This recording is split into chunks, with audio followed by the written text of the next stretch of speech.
In October of 2022, many Gauteng residents opened their taps, only to find them dry. In scenes eerily reminiscent of the challenges faced by Eskom and its inability to keep the lights on, inhabitants of South Africa's economic heartland found themselves facing severe water restrictions, despite high dam levels.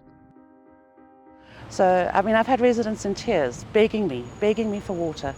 And it's been a terrible, terrible time for them. I really feel for them. It was horrible. My name is Mohammed Zamir Peer. I'm a dental surgeon practicing in Melville. In light of COVID, disinfection protocol, wiping down surfaces, water is actually imperative to the running of our practice. We can't do without it. I'm Richard Griffin. I'm the proprietor of Mzini, and my youngest child is at a school called The Keys. It's 30 children living with autism, 10 teachers, and it's going on 4 weeks now without water at the school.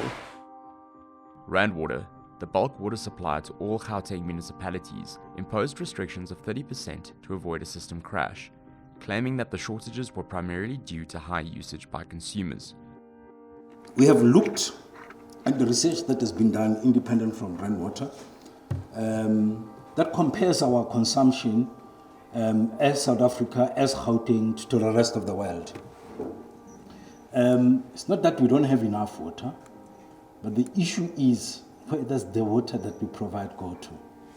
The Department of Water and Sanitation temporarily increased its water allocation to Randwater in an attempt to bring much-needed relief. And then, as of early November, all restrictions were lifted after rain increased reservoir levels. So does this mean Gauteng's water woes are something of the past? Not quite, and the province's shortages offer a window into the future of the water shortages the entire country might face. The most definitive document in terms of national water resources, that's water in rivers and dams. The most definitive document, without any question of doubt, is the National Water Resource Strategy number 1. But at headline level, what the report found was that if we take the ecological and basic human needs reserve into consideration, then South Africa had allocated 98% of all the surface water it had available in 2002. South Africa is classified as a water-scarce nation, with almost all surface water in the country allocated 2 decades ago. Since then, rapid population growth, poor infrastructure maintenance, and loss due to leakages have made the crisis immediate. Gauteng's municipalities draw all of their bulk water from Randwater. This supply comes through the Suburbs plant in Johannesburg South. Randwater in turn is supplied by the Department of Water and Sanitation via the Vaal River System and the Lesotho Highlands Water Project, or LHWP. Capacity upgrades were planned in the form of the Polygali Dam, which would have added 2.3 billion cubic meters of water supply, but this project has been delayed until 2027. With no further capacity upgrades to bulk storage and supply to Randwater, it will be challenging for the supply to meet demand. Gauteng's population is increasing rapidly, estimated to be over 15.5 million persons as of 2020. Randwater estimates put Gauteng's average water use per capita at 305 litres per day, considerably greater than the 173 litres per day estimated as global per capita usage. However, included in the estimate of 305 litres per day is water loss due to wastage and leaks. The province likely sees 40% of its potable water lost this way. After use leakage is subtracted, the true water consumption of each resident is likely around 120 litres per day, well below Randwater's global average. This makes the claim that the water shortages are caused by high demand difficult to support. While the lifting of restrictions is obviously welcomed, we're going into very, very difficult times ahead. To say that the restrictions have been lifted because of rains, unfortunately obfuscates the issue because it's not really a rain-related problem. The high level of wastage due to leaks highlights the greater challenge, Gauteng's poor water infrastructure, which occurs primarily at a municipal level, beyond Randwater's control.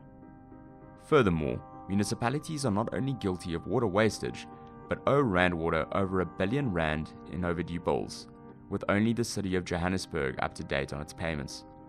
Randwater uses these funds to upgrade, refurbish, and maintain its infrastructure.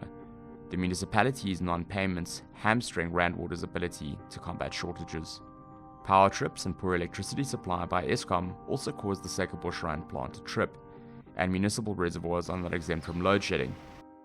This was the case for many Gauteng residents who live in suburbs such as Auckland Park, Brixton, Coronationville, Greenside, West Dean, amongst others, all of which are supplied by the Hurst Hill Reservoir. A combination of Randwater shortages, a trip at the Suikerboschrand plant, and load shedding left residents without water and frustrated for almost 4 weeks. No water for like a week before it came back for a day, then no water for like another 2 days before it came back for a day again. Very intermittent supply, low pressure, without water. You know, it's a simple necessity, but without that we can't do anything. It's not possible. Randwater has placed the responsibility of the shortages almost entirely on the high water consumption of consumers, but the problem is clearly more complex. With little more water at a national level to allocate and growing demand paired with deteriorating infrastructure, the shortages in Gauteng paint a bleak picture of what might be the future of many in the country, and long-term solutions remain elusive.